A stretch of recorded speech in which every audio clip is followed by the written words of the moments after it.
Bhagavate Vasudevaya. Om Namo Bhagavate Vasudevaya. Om Namo Bhagavate Vasudevaya. So we're reading from the 5th canto, chapter 14, text 4, Force of Enjoyment. This is questions inquired by Maharaj Parikshit to Sukadeva Goswami. So the word for word, yata, just as, he, certainly, anuvasaram, every year, krishyamanam, being plowed, api, although, adagda bijam, in which the seeds are not burnt, kshetram, the field, puna, again, eva, certainly, avapanakale, at the times for sowing the seeds, gulma, by bushes, trina, by grasses, virudabhi, by the creepers, gavaramiva, like the bower, which means like a shade, being shaded by a tree.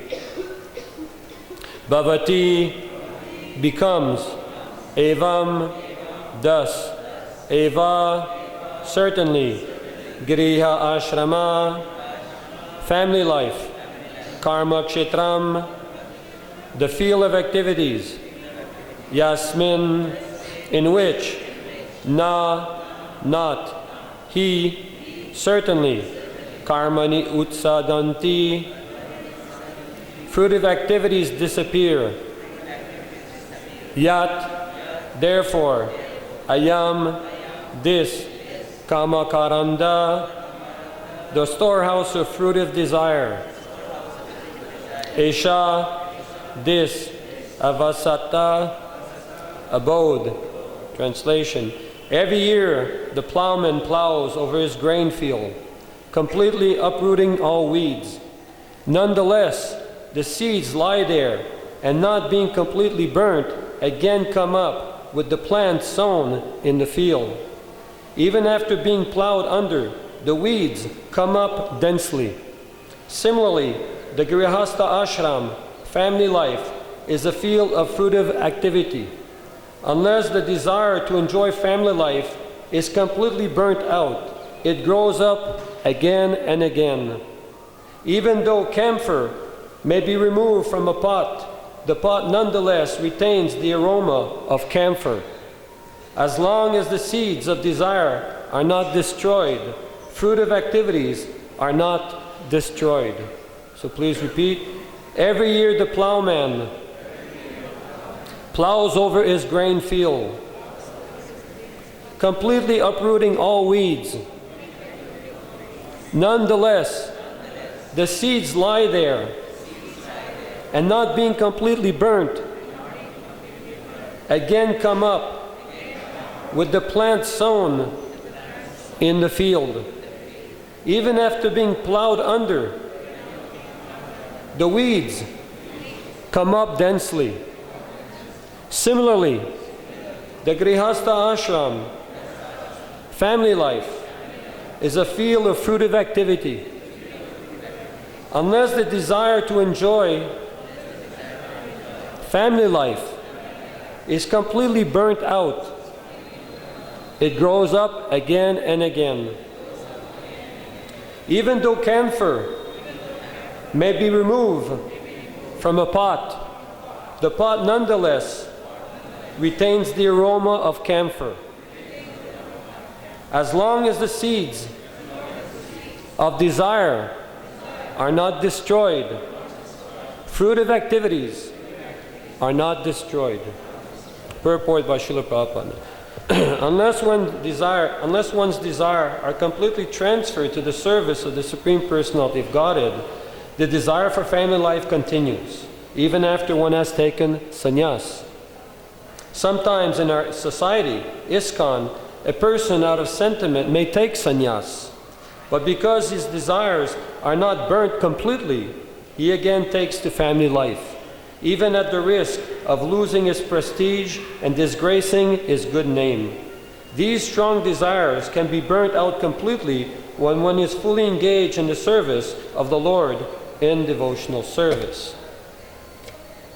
Om Jnanatimirandasya Jnananjala Shalakaya Chakshun Umnitanina Tasmai Shri Gurave Namaha Shri Chaitanya Namo Bhistam Stapitam Yena Bhutale Swayam Rupa Kadamayam Dadati Swambadam Dikam Vanchakaupaturvasya Kripasindhuvevcha Patitanam Pavanebhyo Vaishnavebhyo Namo Namaha Om Vishnu Padaya Krishna Prasaya Bhutale Srimati Bhaktivedanta Swami Niti Namane Namaste Saraswati Devi Gauravani Psharini Nivasasya Paripasacharistharini Shri Krishna Chaitanya Prabhu Nityananda Shri Advaita Gadadhara Srivasadi Gaura Bhakta Vrinda Hare Krishna Krishna Krishna Hare Hare Hare Rama Rama Rama Hare Hare. So there are many things to say, so I decided to take some notes if you don't mind. So here, of course, this was probably written some 40 years ago. So Prabhupada is talking about the sannyasis falling down. We could also, unfortunately, add gurus to that list nowadays. So many have also fallen. So we understand that the material world is not an easy place to get out. Devi yesha gunamayi mamamaya dvarataya mamivaye prapajanti mayamitam tarantite. Durga, very, very difficult to surmount. It is impossible. So here, in the beginning, this chapter is called Material World as the Great Force of Enjoyment. And Maharaj Parikshit was inquiring from Sukadev Goswami about this great force. Now, we also know that Maharaj Parikshit had first-hand experience of the suffering of this world, because the Pandavas, they went through so much suffering. They were such exalted personalities, so pious. They had Krishna as their best friend. They were entitled to have this huge kingdom, but it was not to be. And Dhritarashtra was the culprit, because Dhritarashtra was born blind, and he was feeling that this is such an injustice. But more than that is that he had to give his kingdom away to his brother Pandu. So thought this is even more an injustice. So when his brother Pandu passed away prematurely, he thought, yes, now this is my chance. Now my son Duryodhana, he will capture the kingdom. But unfortunately that wasn't to be, because Yudhisthira was the eldest, and Yudhisthira was rightly the one to get the kingdom. So immediately Dhritarashtra, although the uncle, he became so enraged and so angered at the Pandavas.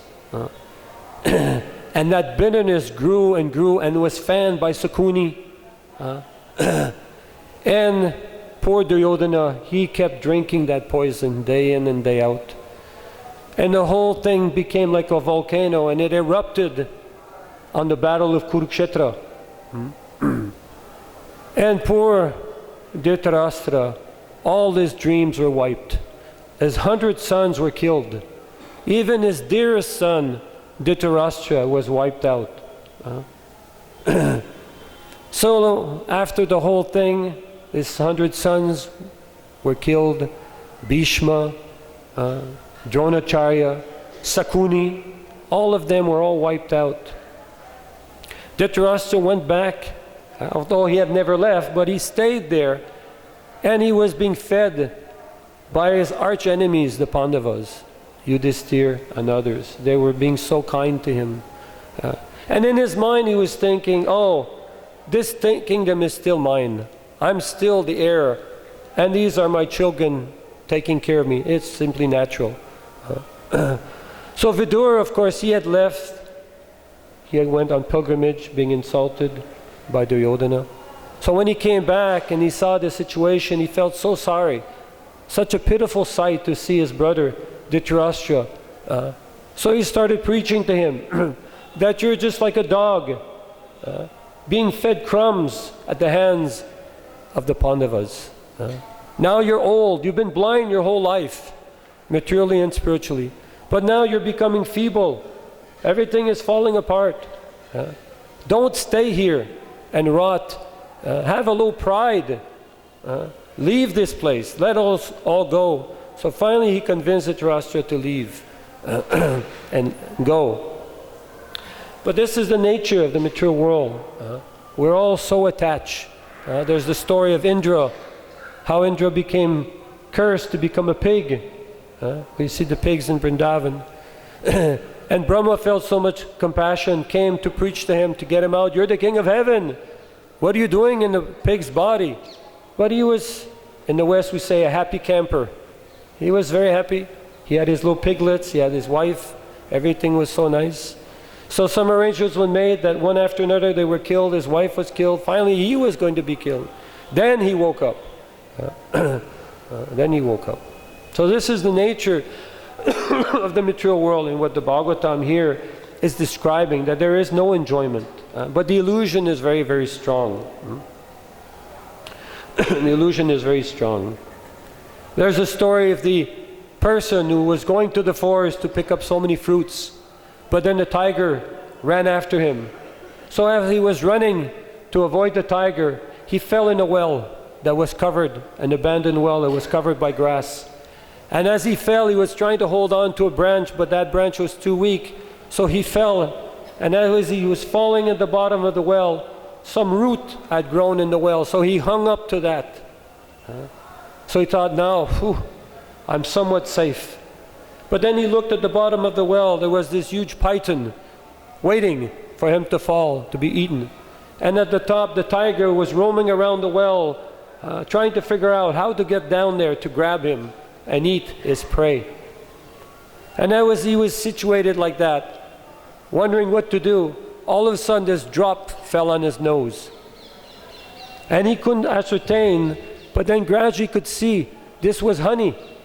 When he grabbed onto that branch, there was a honeycomb that broke, and it started dripping honey. So it's falling on his nose, and then he started moving around, trying to see how to adjust myself, by which that honey can fall into my mouth, and I can relish it. So Govinda Das, he says that in one of his bhajans, that we're like a drop of water on a leaf. You see a leaf, it has a small stem. As soon as the wind comes, immediately it moves. And it also has like a waxy surface, so the water cannot penetrate. So we're standing like that thinking, I'm safe. But at any moment, badang, we're finished. We fall off that leaf. But the attraction in the material world, it is so strong. It is described how the brahmachari, he is lamenting, thinking, oh, if I could find a nice wife. And the grihastha is thinking, oh, if I can only leave my wife. And the sannyasi is thinking, why did I leave my wife? So this is the nature of the material world. Everyone is lamenting, hankering for something. Brahma bhuta prasanatma nasochaki nasanchati samarsa veshu bhuteshu mad bhaktim labate param. That only one, after many, many births, he comes to real knowledge. He understands that Vasudeva is everything. Unless we come to this platform of understanding that, even we take to the grihastha ashram as described here, it will not burn all the seeds. The papa, the desires within the heart will remain. But the process of Krishna consciousness is like frying the seeds. Once those seeds are fried, even if you plant them, they will not grow. But it requires art. It's a dangerous thing. This Grihastha ashram. This is not an easy ashram to follow. All the ashrams are difficult. There's no simple ashram. It's difficult. There was the king who was going out with the mistress. So he gave an apple to her. But she was going out to the man who was taking care of the horses. So she gave the apple to him. But he was going out with the princess. So he gave the apple to the princess, and the princess gave the apple back to her father. In this way he understood everyone is simply cheating in the material world. There's no such thing as real love. In the material world, what we call love is actually lust. I, me, mine. Everything is for me. It's a world of exploitation. The spiritual world, love means a world of dedication. We dedicate, we serve. Dasa, dasa, dasa, anudas. That is the position that Chaitanya Mahaprabhu described.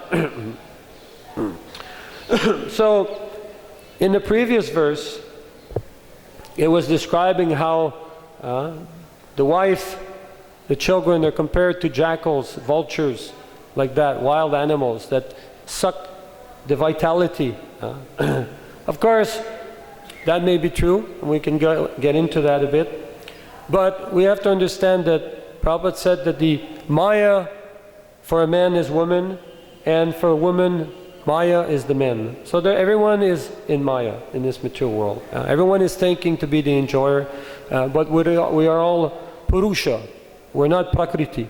We're not Purusha, but we're Prakriti. We're meant to be enjoyed by Krishna. This is why Krishna has expanded himself. But in our illusion, we think, okay, if I expand, if I get a family, I'll have all these wonderful children and wife and everyone that I can enjoy. I can expand. So Prabhupada described it just like salt. Even Madan Mohan, he was feeling a Sanatan Goswami that you're giving me this butter, just flour and water mixed together. There's not even any salt. How can I eat this? So Sanatan Goswami said, okay, today you want salt. Then tomorrow you'll want ghee. And the day after you want some honey. I cannot afford these things. So you be satisfied. So the life is like that. We're taking some sabji, no salt. It's a little bland. We put a little salt, that is grihastha ashram. It is somewhat palatable. But if you put too much salt, that is griyamidi. Then it's unpalatable. If something has too much salt, then you cannot eat. So there's a fine line between grihastha life and griyamidi. So the problem is not, Prabhupada used to say that man is good, woman is good. Together, it is bad. So therefore, why is it bad? Because it enhances the intoxication, the enjoyment spirit. Just like wine. What is wine? Wine is simply fermented fruit. But when you drink it, because it has alcohol, it's been fermented, it produces a bad effect. Therefore, it has to be licensed. Similarly, marriage has to be licensed because it can create chaos. Arjuna was very concerned that if he killed all these soldiers, what would happen? There'd be no one to protect the woman. And unprotected women meant unwanted children that would create havoc in society. So Prabhu used to say, you can produce children, but don't produce cats and dogs. Produce nice Vaishnavas. Krishna says, I'm sex life, according to religious principles. So it is not the problem, it's like a knife. The knife is not the problem. I can take a knife and I can kill someone. But I can also take a knife and operate someone and save that person's life. The knife is not the problem, it's the consciousness by which I do things. And therefore in the Vaishnavas, we accept all the ashrams. We accept Grihastha ashram, Brahmacharya ashram, Vanaprastha sannyas. These are all ashrams. They're meant to help us progress in spiritual life. And Prabhupada explains in the 8th canto, in the story of Gajendra. Gajendra was an elephant, but he was bitten by the alligator, and he was not in his environment, he was in the water. So he mentally became feeble, not feeling strong, that I'm not on solid environment. And the alligator thought, oh, I'm in the water, I'm very strong. So he was very anxious to fight.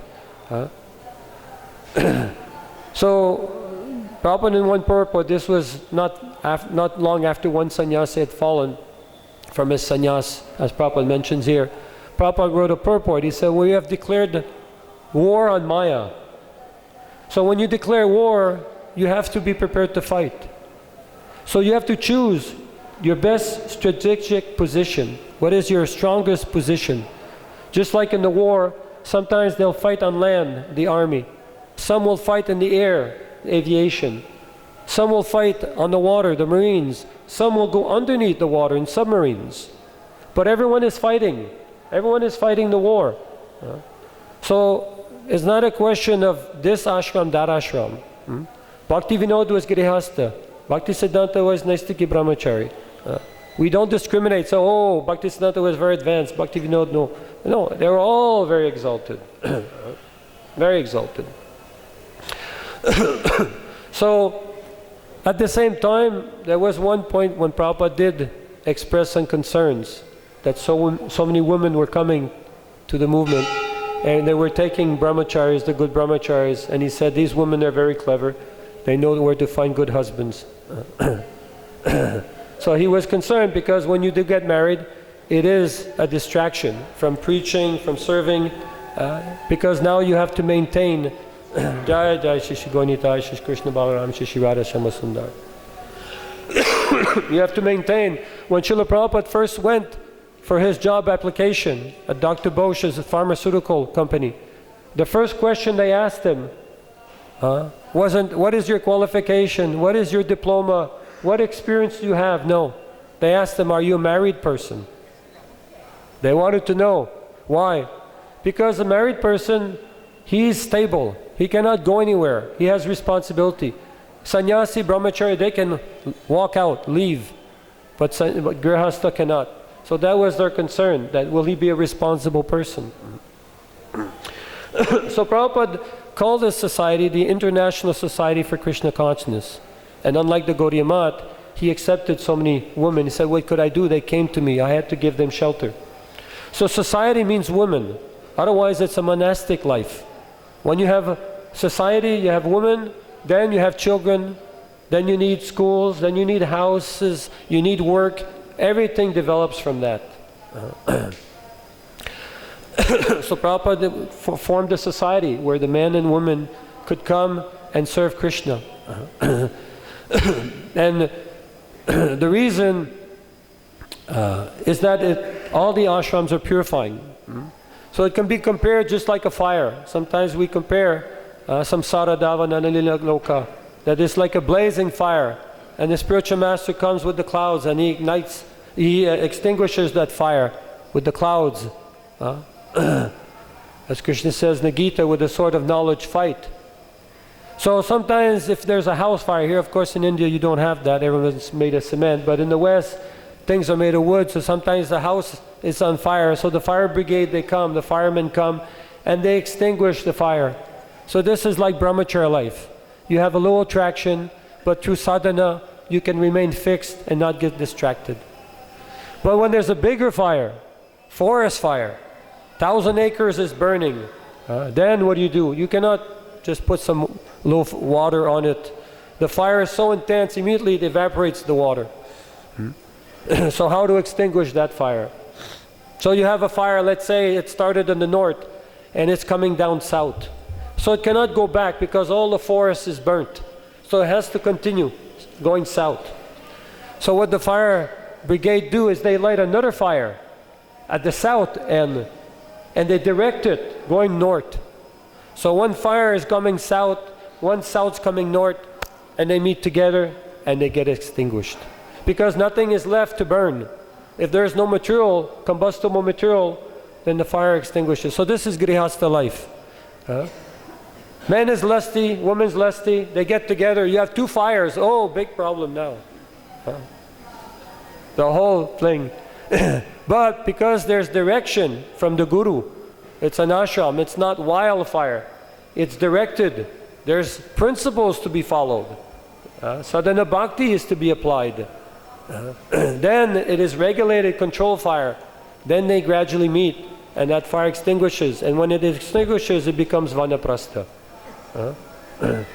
Then there's another fire that is very dangerous too. That is the well fire. When they're digging for oil, just like, I don't know here in India, but in Canada, when you put petrol in your car, you have to turn off the engine because the engine is making some sparks. If the fumes of the petrol goes there, poof, the whole thing can catch on fire. So if you leave your engine on and the police sees that, you can get a big fine, big amount, because very dangerous. So when they're digging the well for petrol, then the machinery is on. As soon as the gas comes out, poof, it ignites a fire. Now what to do? It's petrol, you cannot put water on it. So then you have to dynamite. You have to use dynamite you install dynamite between the gas and the fire. And when you blow that, you make that explosion, you separate the flame from the combustible, from the gas. And therefore there's no more fire to burn the gas. But it's very tricky, very dangerous. That is sannyas life. You blow up everything. Social suicide, Prabhupada describes sannyas. But it's very dangerous, because if you fall, you cannot fall on anything. The grihastha, if he falls on his wife, the better half. She's there to protect him from his own mind, from his own weaknesses. But the sannyas, he has nothing. So, in the Bhagavatam, many times it describes how the woman is the stri, the object of sense gratification. So, don't take it too bad if you have a woman's body. Try to understand that ultimately we're spirit souls. We're not women, we're not men. But the Bhagavatam describes how when Brahma was creating, he tried to get the Kumaras. He created the Kumaras and he wanted them to progenate, but no. And he couldn't in any way, to the point where he became so angered that from his forehead Shiva came out. So then he was thinking what to do, how to motivate. So he created a daughter, Vak. But she was so beautiful that he himself became enamored and he ran after her. And his sons were all bewildered at what he's doing. Brahma has so much knowledge, so much gyan. How is he running after his own daughter? So this example is there to show that we should not take anything lightly. Bhaktisiddhanta, he would not even meet with his own daughter, not daughter, but his young disciple. Obayal Kapoor, Adikeshava, he had his wife, they were young. Prabhupada witnessed this. And she said, "Oh, Guru Maharaj, I want to speak to you." He said, "Yes, you can speak." "No, in private." He said, "No, that cannot be. You speak here in front of everyone, but not in private." Although he was the age of his grandfather. She was just a young child. But he refused. So this is example. One has to be very careful. Prabhupada said that, of course in India you don't have that, but in the West, women and men, they can go on the altar. Prabhupada said you have to be very careful, because men is like butter, and woman is like fire. If they get close, the butter will melt. So it has to be very careful. So the woman was formed, was created for to entice the men. Just like we also read when the demons, they were churning the ocean and the demigods and nectar came out. What form did Krishna assume? Mohini Murti. He came in the woman form to bewilder the demons. And he started playing a ball, and the breasts were going up and down, and the demons were very impressed. Prabhupada was saying how the men like to see the woman posing like this. So this is the attractive feature, lust and greed in the material world. So one has to be careful about this. The illusion is there, the illusory energy. Of course, in the spiritual world, who attracts Krishna? Radharani. Of course, the material world is a perverted reflection of that spiritual world. So here we have the woman attracting the men. But in the spiritual world, it is Radharani attracting Krishna. So how to get out of this? Here it describes how even though the farmer, he's removing so many seeds, but there are always seeds staying there, and they'll grow. Because the seeds, the weeds, they grow much better. Why? Because it's their natural habitat. Just like you go to Delhi, there's the domestic airport, international airport. Domestic means local. International means foreign. So when you're growing stuff, I know I do a little garden at home, you're growing tomatoes, different things. It's not the natural plant that would grow there. You're trying to bring this plant there. So as soon as it gets a little cold, a little dry, it needs more fertilizer, more everything, because it's not naturally growing there. But the weeds, immediately. In Canada, as soon as the snow starts melting, they're the first things to grow. Poof. But you cannot plant anything for another month. It's too cold. But they're growing like anything. So Chaitanya Mahaprabhu, he described that the creeper of Bhakti Lata Beach, that when you're sowing a garden, you have to be very vigilant. Because at first, the small creepers, they all look the same. So you might be removing all the good plants and keeping the weeds. In the form of what? Pratishta. Profit, adoration, distinction. So Lord Chaitanya said, Nadanamna Janamna Sundarim Kavitam Vavaisham Kamai, that I don't want any number of followers. I don't want wealth by this desire by everyone. I don't want any number of followers. I just want devotional service, birth after birth. This is what we should be aiming for. But it's very difficult to attain. This material world is so big. But it describes how it can be reduced to the size of the hoof of a calf. So how does that take place? It's through our consciousness. The sun looks very small because it is very far. Looks like a small disc, although it's bigger than the earth. And if I take my thumb, although this is so big, and I bring it so close, you'll all disappear. So it is a question of closeness. Now we've made Krishna very far, so he has disappeared. And we've made this material world very big. Oh, this world will satisfy all my desires. Like Prabhupada said, New York, it's such a place that you can definitely be illusioned to think that you'll be happy there. Everything is there, the lights, the show, the music, so many things, entertainment, alcohol, everything. So it becomes bewildering. So what is the process of Krishna consciousness? Process of Krishna consciousness to associate with Krishna. Just like you meet someone, you don't know that person, there's no attraction, no attachment. But then you start talking, and then he comes again and you talk, and then when you invite him to your house and you eat together, and then he invites you to his house and you eat, and then you start doing things together, and gradually, attachment. People are smoking, they don't take birth smoking, but because they become associate with the cigarette, they become attached automatically. Then they cannot give it up. So that is our process, to associate with Krishna. Through Shravanam, Kirtanam, Vishnu Smaranam, the 8 process of devotional service. And through that association, we'll naturally become attached to Krishna. That's what we want to become attached to Krishna. So it becomes a very natural process. It's not artificial. It may seem artificial, because we're suffering from jaundice disease.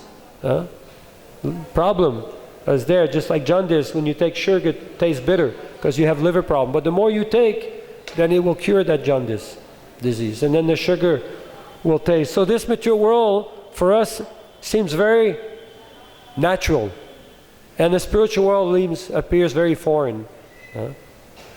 But gradually, by the process of devotional service, then Krishna consciousness will become very natural, and the material world will become very foreign.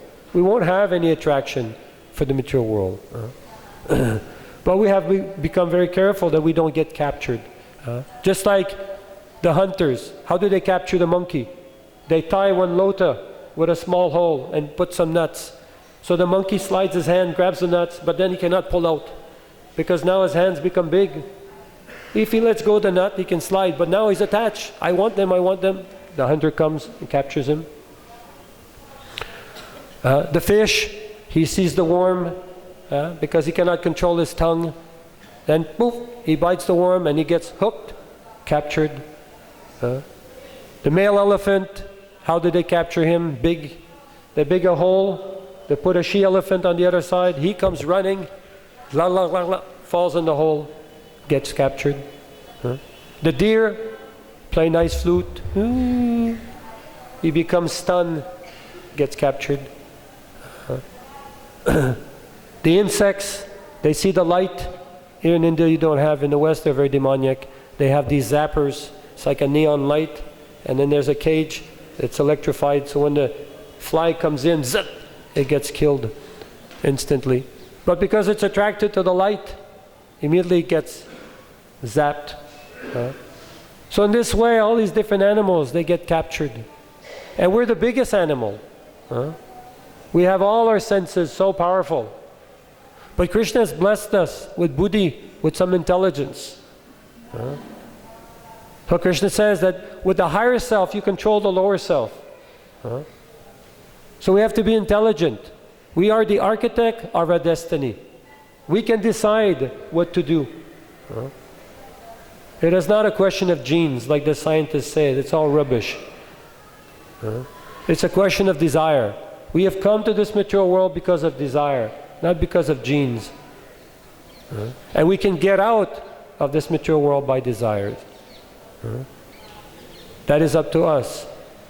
So therefore we have to find good association in the form of devotees, form of coming here in Vrindavan. We're so blessed. Prabhupada has built these temples for us to come, associate together. All we have to do is sit here.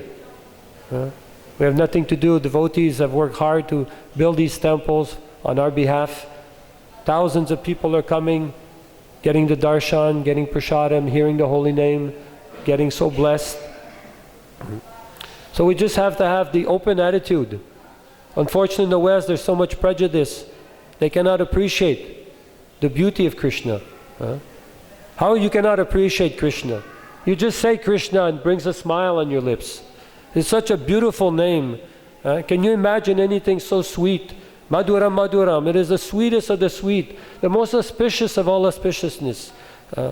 Anyone who comes in touch, even unfavorably, even Putana, she was unfavorable.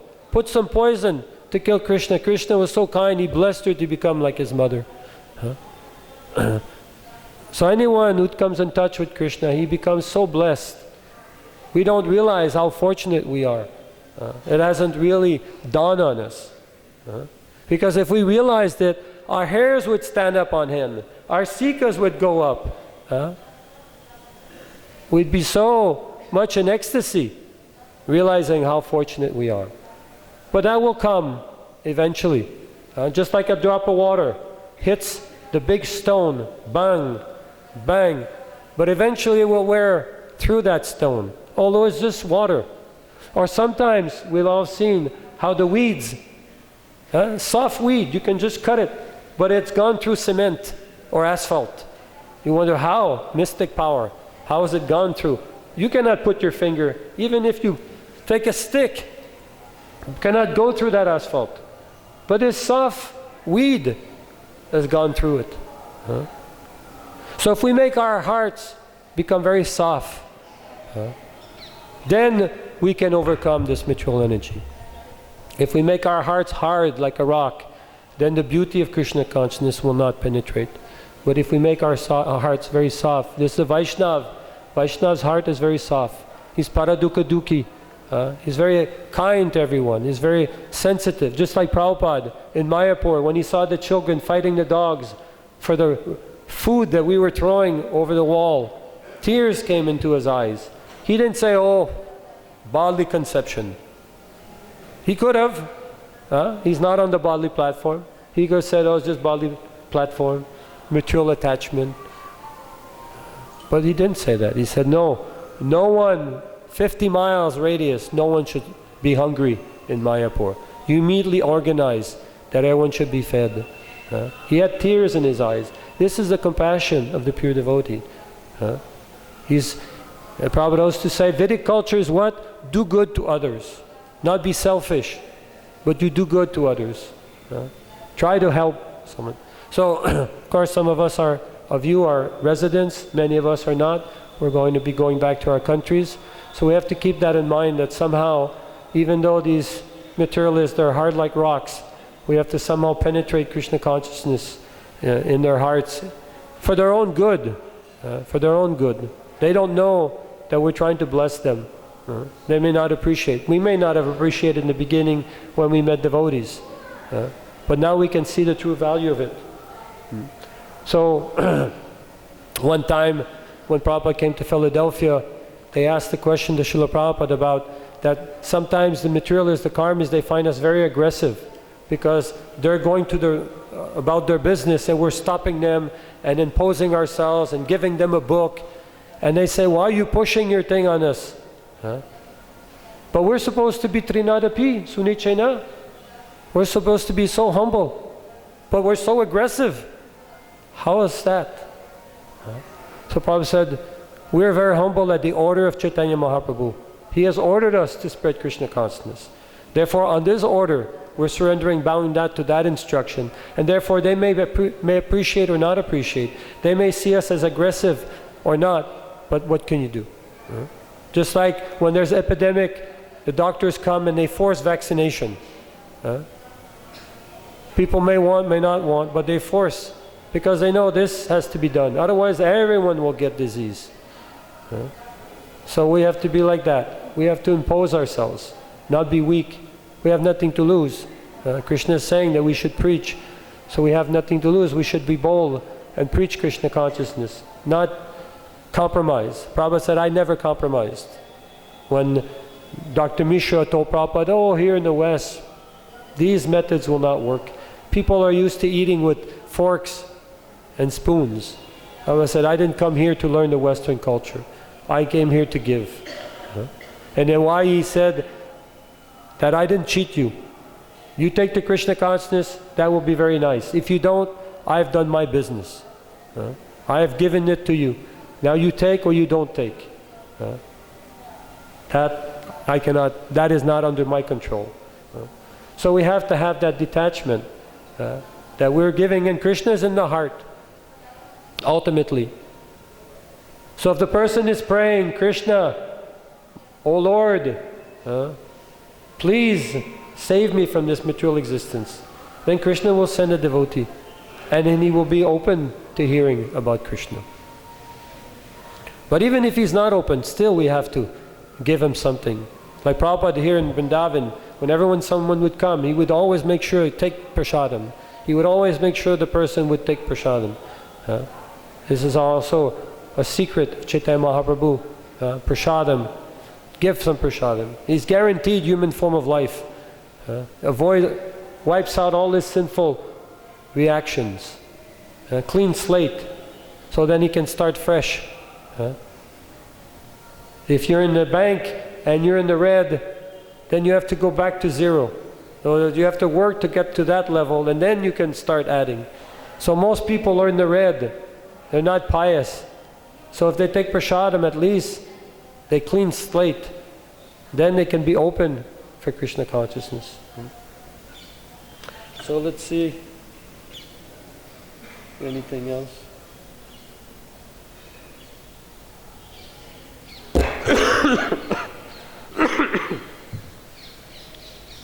One other thing, when Srila Prabhupada came to Toronto, there were many brahmacharis there, especially the temple president. He was thinking of getting married.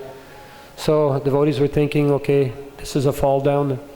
So we asked Prabhupada, oh Prabhupada, now if brahmachari get married, is it considered a fall down?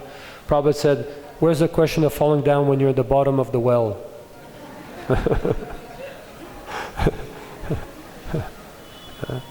So we have to do what we have to do. You're grihastha, brahmachari, whatever. And if we organize our society nicely, then we can take advantage of all these ashrams. Because actually, the stomach of society is the grihastha.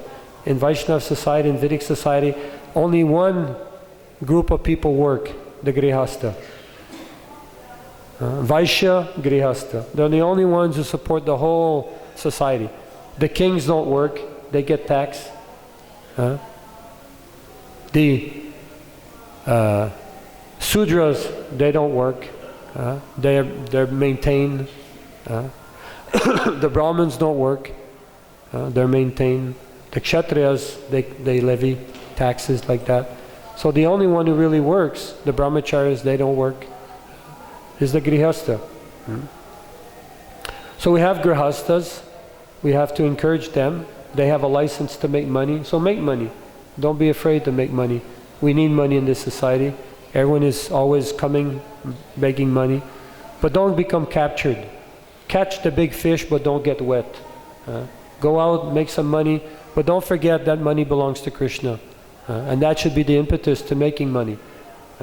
But don't think, okay, I will make $1 million, and then when I make $1 million, I'll give it to Krishna. No, every day you should give.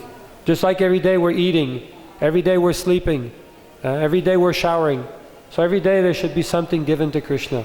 And if you make the $1 million, good. But you could die tomorrow and then you haven't given anything. So this understanding has to be there. But the Grihastas, they have the license to make money. So sometimes we preach renunciation, but that renunciation means that I can take it, but not use it for myself. That is real Vaishnava renunciation. Not that I give up. What can I give up? It all belongs to Krishna. But I have to give up the illusion that it belongs to me. The illusion that I am the enjoyer. And the renunciation means that I can have $1 million there, but I have no attraction to spend it. Not that I'm poor, okay, I'm renounced. Because I'm so poor, I have no means. But the minute you give me means, oh, now I'm buying this big car and I'm doing this, I'm doing that. That's not renunciation. Renunciation means you have the means to do it. You have the capacity to do it, but you have no interest.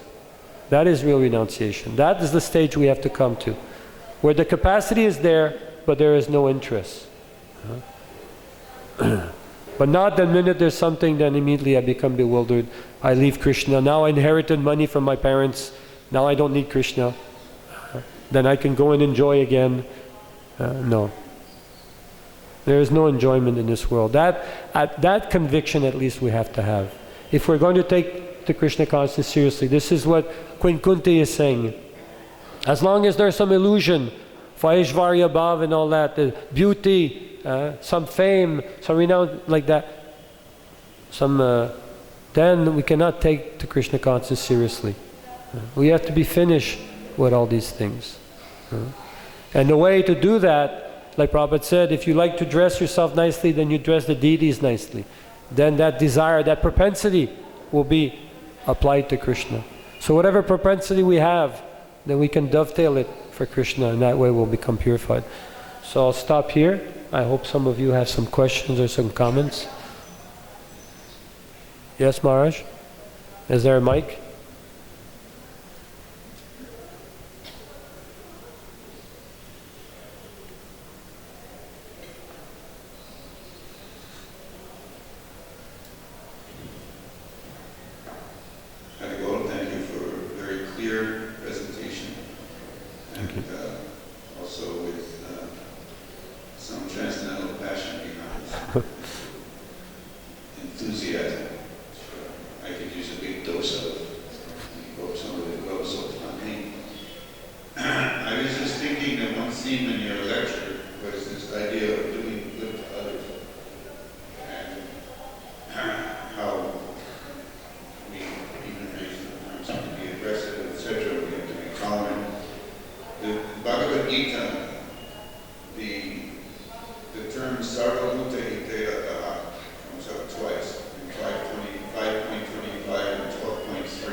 pure art we can set out and preach the holy name.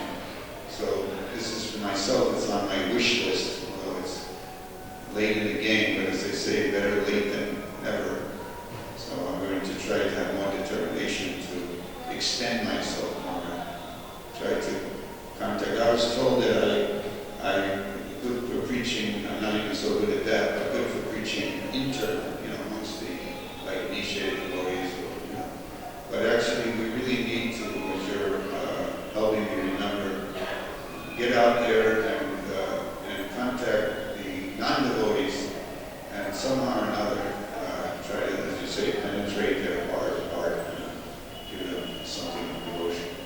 Prabhupada's person. So, anyway, if you have any feedback on my comment, I'd like to hear. Well, there's a story that Prabhupada tells about this sage that went to see these materialistic people, and then he was knocking on the door, and the wife told the husband, what is it? Oh, some sadhu, they want something, some beggar. So, oh, he wants something, okay, take some ashes from the fire and give it to him, So they gave some ashes, and the sadhu was thinking, okay, you've given something, better than nothing, you've started your devotion, So materialistic people like that, they're not very open to giving, they want to keep everything from themselves. So there's that story is there, given. But is there any other, some comments or questions?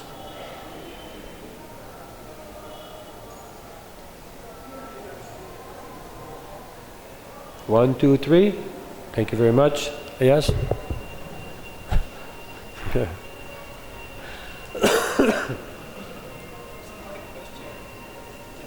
Starting question is just an obstacle observation I'm having. I heard one song in Bollywood song, I remember, after listening to this lecture, I remember that song. But I don't want to use this like something. But my question is, if there is this word, God knew already that this word is Dukkhale Ashashvatam, and why He deliberately created this word just to put us, we are responsible for being here. But He knew very well that we are very much, trying to become very greedy being here. So why He deliberately so called pleasure in this world to remain in the and we are entangled in this world? Well, He put some enjoyment, but He put a lot of suffering too. But we're too dull-headed that we forget that there's so much suffering. People work I don't know here in India, but in the West, people work all year to go on vacation for 2 weeks, So, there it is. But we want to be illusion. Just like someone is going to see a movie.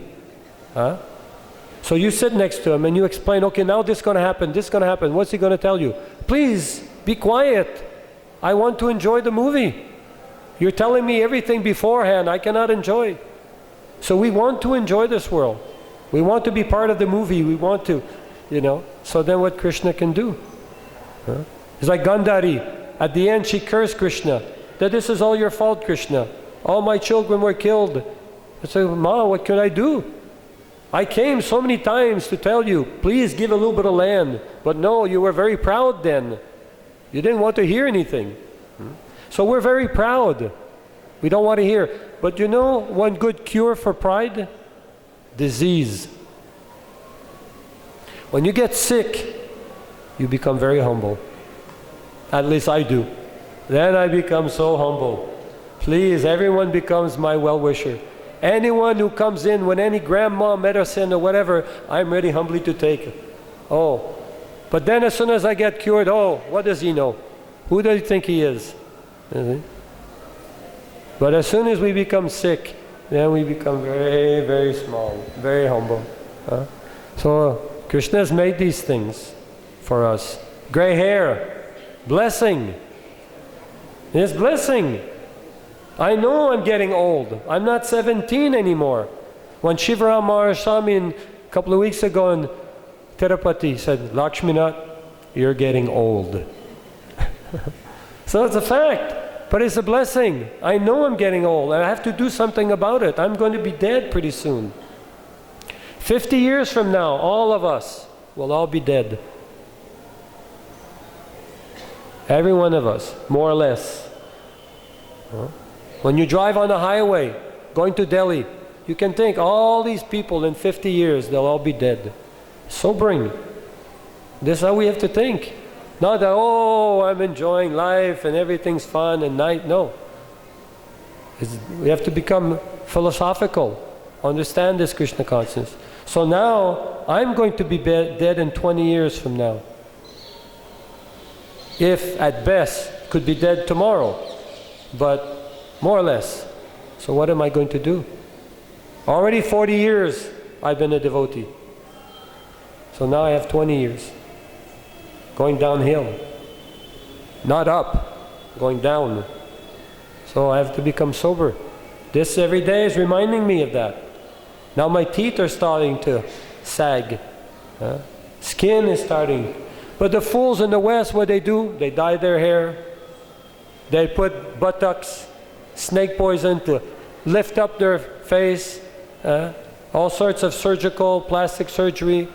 Oh, I'm youthful again. Who are you kidding? Who are you trying to kid?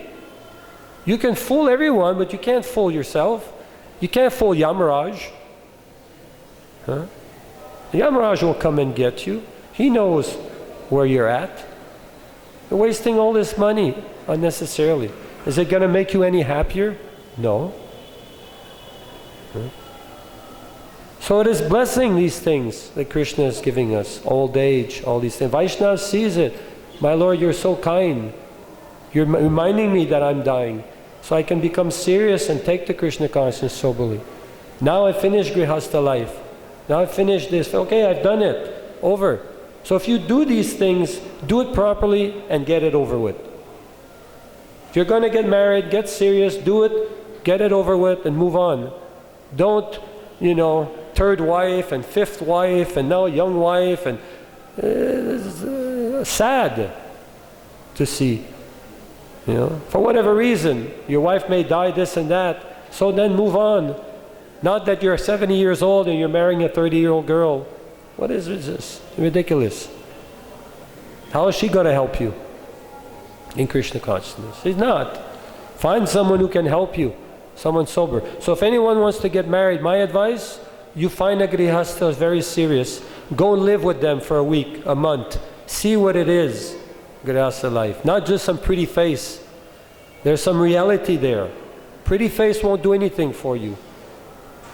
You have to find someone who's going to be a partner, someone who's going to help you, someone's going to tell you you're in Maya, who's going to preach to you. Just like Gandhari, she was preaching to Dhritarashtra, telling you're nonsense, you become attached to your son so much. Now everything's become chaotic. We should have killed him in the beginning. At his birth, before he was born, we should have killed Duryodhana. But you were too attached. Now everything's become like a fire. The whole house is burning. So she was preaching. Kunti, she's also preaching. Very powerful woman. With so much knowledge, so much bhakti. So that's what you have to find if you're going to find someone to marry. Someone who's going to shake you. Not just some pretty face. Oh, do you like my makeup? What will that do? So thank you very much. All glories to Srila Prabhupada.